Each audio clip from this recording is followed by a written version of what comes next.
हामी चाहिँ दार्जिलिङको गोर्खे हाटमा आएको छौँ। हेर्नुहोस् है यस्तो छ सेलरोटीहरू बनाएको छ अरे। यता चाहिँ कोदोको ढेँडो यस्तोहरू बनाउँछ हाम्रो दिदीबहिनीहरूले। पकौडाहरू रहेछ यस्तोहरू बनाउँदो रहेछ। देसी कुखुराहरू रहेछ यस्तोहरू पनि छ है।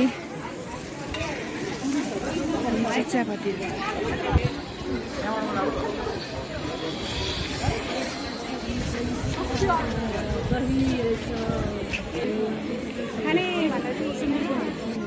यहाँ पाउँदो रहेछ नि त है। रहेछ सुक्खाको मिसहरू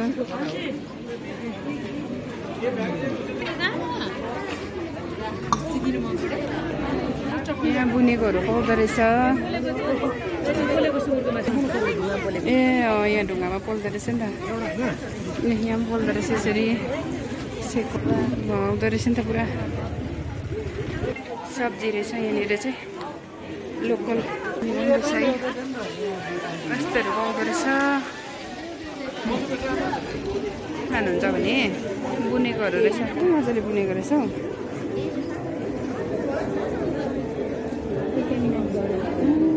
मसिनो मसिनो जुत्ताहरू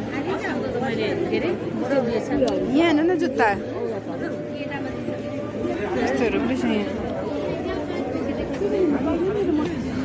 अब दिदी चियाको मजा लिँदै दामी रहेछ।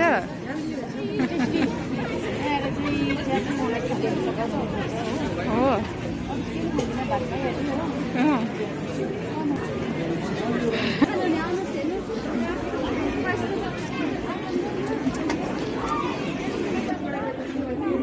सब्जीहरू रहेछ यहाँ।